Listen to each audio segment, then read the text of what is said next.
Bonjour, everybody. This is Tiggy Maximus with Tiggy Maximus Talks on YouTube, episode 36. Woohoo! Well,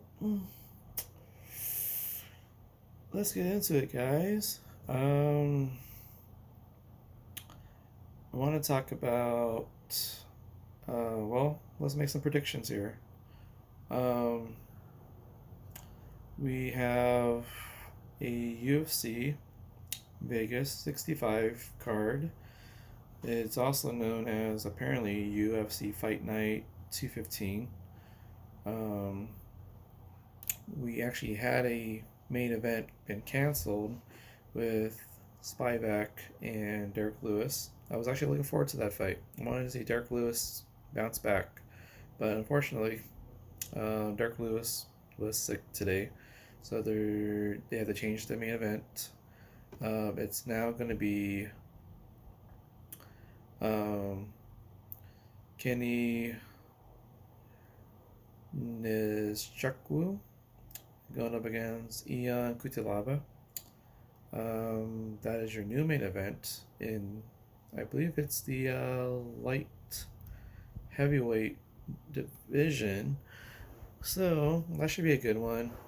For those who might remember, Kutilaba is the Hulk, and he's always trying to intimidate his opponents by going up to their face during the intros and weigh-ins. So, um, pretty intense guy, but it doesn't seem to work out for him every single time he does it. So,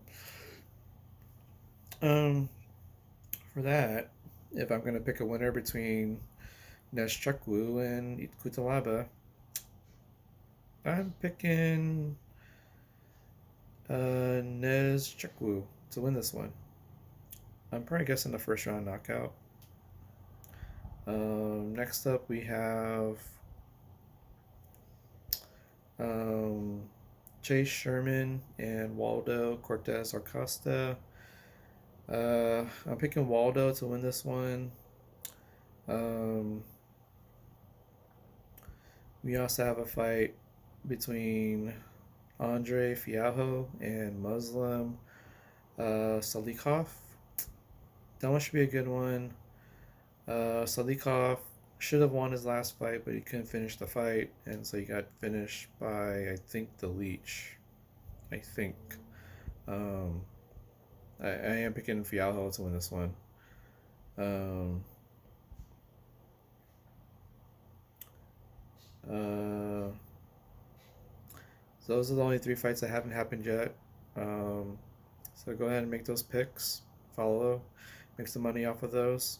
Um, I would have done this a little earlier, but apparently the other two fights had already happened. Um, Apparently Charles Johnson got the split decision victory over Zalgas Zumagulov, which I don't agree with, but he was out fighting him.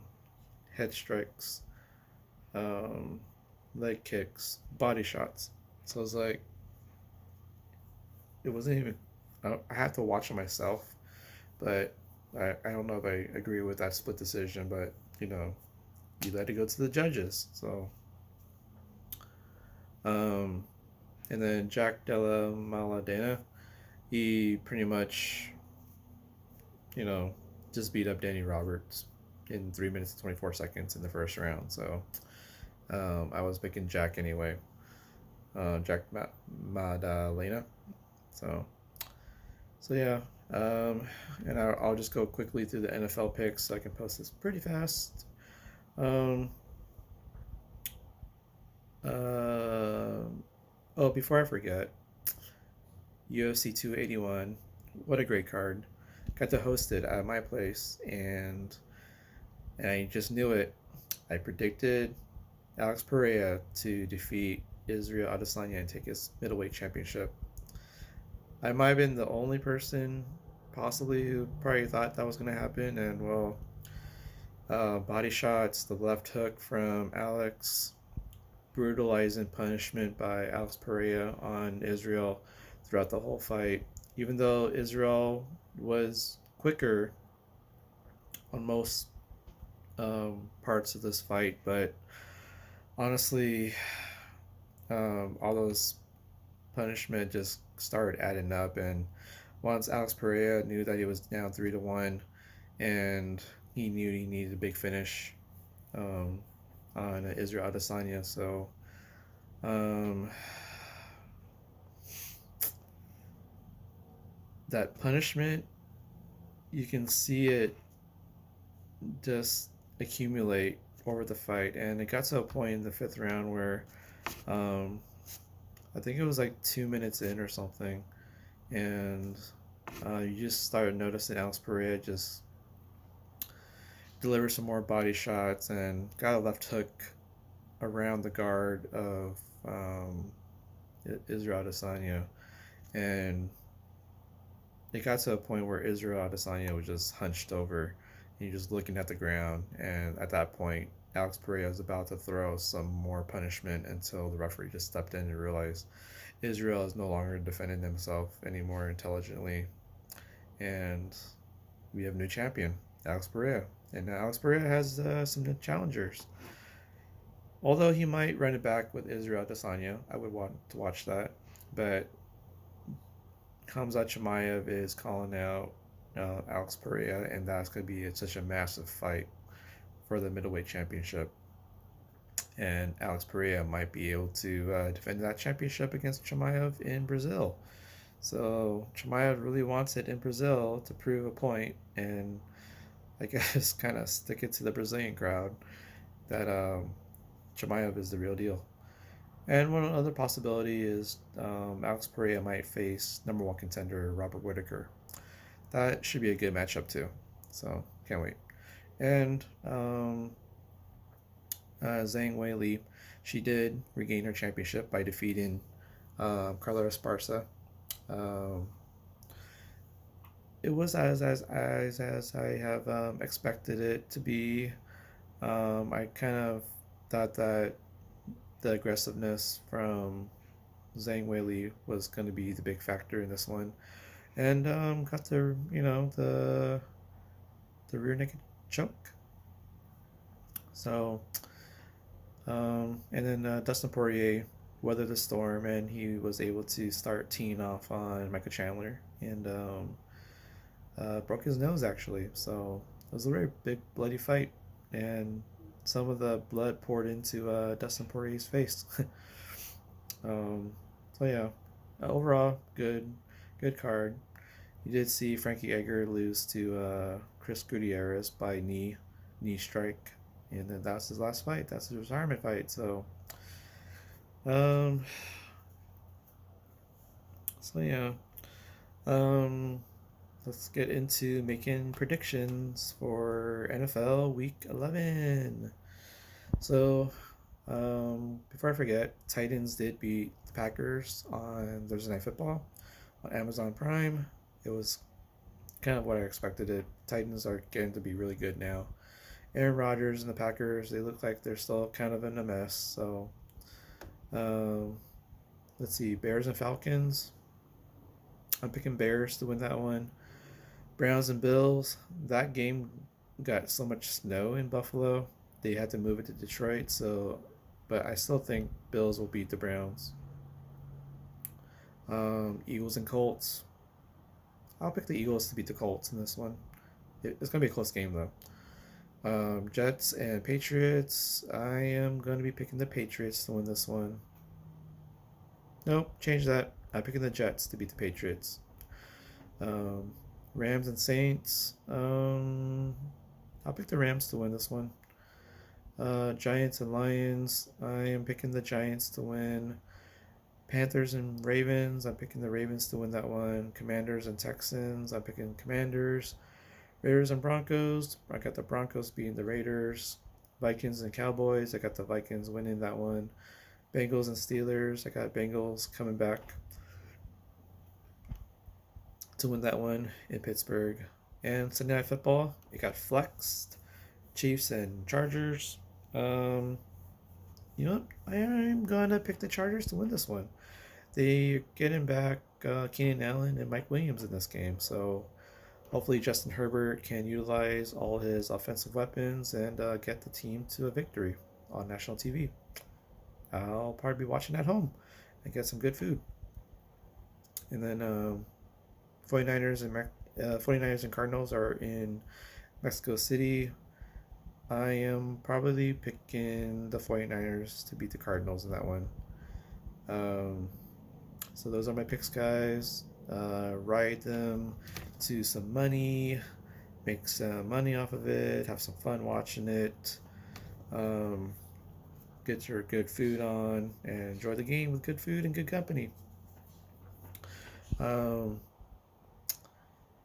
uh, One of the key um, parts about Week 10 of the NFL season was that the Chargers had been winning the game against the 49ers on Sunday Night Football last week, up until the last 6 minutes when the 49ers finally pulled ahead and they kept the lead and won it 22-16. So I gotta admit, 49ers defense is pretty good.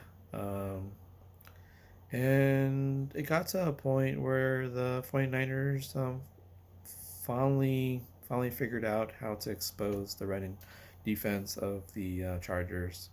Um, Chargers held up pretty well because they have the worst run defense, but they were kind of able to hold the Russian to like what 57 yards in the first half. But after that point, the Chargers couldn't hold on and do much about the running game after that point. And well, the 49ers just made sure the Justin Herbert couldn't throw to anyone in particular because the Chargers didn't have Keenan Allen or Mike Williams and just had to start throwing it to like third stringers and fourth stringers on the team. So what can you do with that, right? So hopefully the Chargers will bounce back against the Chiefs. Tall task, I know, but hopefully Chargers will make their run for the playoffs from here on out. So, and then the other game to note was the Bills and Vikings. Oh my gosh, that was such a good game. That was a crazy ending. Vikings were down 27-10. They were clawing back, and the Vikings got it to 27-23. They're marching down the field in the fourth quarter. With under a minute to go, they run a play. They got stopped on 4th and goal at the 1 yard line, so they turned the ball over. And Josh Allen, on the very first play, all he had to do was trying to get inside, to the 1 or 2 or 3 yard line or something. But unfortunately, he fumbled the ball, mishandled the snap, and the ball was recovered in the end zone on the goal line by the Minnesota Vikings. And Minnesota Vikings went up 30-27, and Josh Allen was able to get the Bills to a field goal to force overtime, so it's 30-30. And then when they started overtime, Vikings eventually got the field goal. And with under 2 minutes left in overtime, Josh Allen was able to march the Bills down the field. And they were in field goal position, but unfortunately, Josh Allen was the one who threw the interception in the end zone. And Minnesota just took a knee or fell down around the 15-20 yard line, and that was the end of the game. So the Vikings beat the Bills 33-30. So that might have been game of the year. Crazy ending, but yeah, that was the fun part of Week 10. So, and one last thing, I did go to LA. I got to the world famous Comedy Store in Hollywood. It was a Pretty Funny Girls comedy show, which runs under the Pretty Funny Women banner. Um, it was hosted by Elisa Phillips. She was filling in for Lisa Sunstead because Lisa Sunstead had a Pretty Funny Women show over at the Flappers in Burbank, California. So, um, so it was a funny show from top to bottom. The headliner was Vanessa Graddick. Um, I thought that she was an 8 out of 10. I was also supposed to see CJ Franco on the lineup, but she couldn't make it. I think she ended up going to Germany or something. So someone else had to fill in. Um, I think it was Jasmine Ellis. I think she filled in. Yeah, or actually Vanessa. Anywho, um, who else was on there? I did see Jasmine Ellis cut the end of her set because I came in a little bit late, so I didn't actually get to see Christina Weisman actually. I think she started the whole thing. Um, so yeah, uh, Jasmine Ellis. I um, thought her comedy was 7.8 out of 10, and then after that, I think it was um, Abria Griffin. Um, I gave her a 7.3 out of 10. Um, and then, who was it? Oh, Roxana Cree. I thought she was kind of funny, so I gave her a 7.9 out of 10. And then there was a Jennifer Mullaney. Thought that she was funny. Gave her 8 out of 10. Um, who else? Oh, the one who I came to see, Remi Escobar. I've seen her before. Thought her material was 8 out of 10. 8 out of 10. Um, uh, I got to see Ali Arazi. She's like a pretty funny women graduate, but I thought her stuff was like a 7 out of 10. Um, and then there was a Susan Wolf. She was pretty funny. I actually thought she was a 8 out of 10. And then you have the host, Elisa Phillips. I thought she was a 7.8 out of 10. Um, so Vanessa Graddick, uh, if I mentioned it earlier, I thought she was 8 out of 10. Um, she mentioned that how she was like, she found out on 23andMe that she's a full white woman, apparently. I thought that was funny. And she kind of went with that bit. So, funny stuff. Um, and then she mentioned that at the end of her set that she had a hot date, so she needed to leave and she couldn't hang around. But I did get to talk to Elisa Phillips a little bit, and I got to talk to Jennifer Mullaney and Remi Escobar. So it's kind of cool talking to them after the show. Um, hope to see them pretty soon between LA and San Diego. I mean, I would go.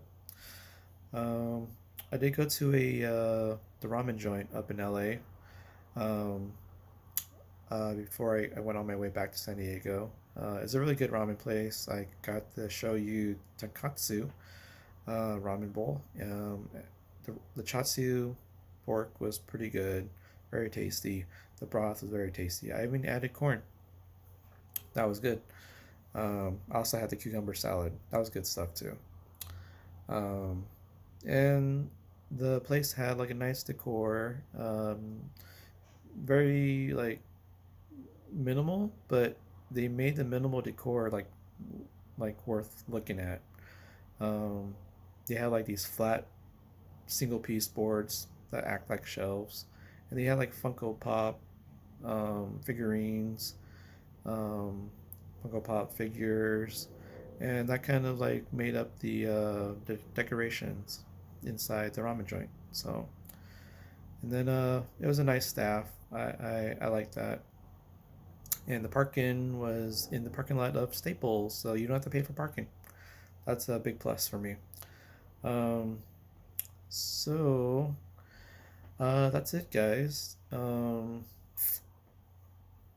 talk another time. I'll tell you what happens with another comedy show tonight. It's a Don't Tell comedy show in San Diego. Remi at the L Smith. And more football. And World Cup is starting tomorrow. Yay. Alright, guys. Tiggy Maximus signing off. Have fun, guys. Be safe.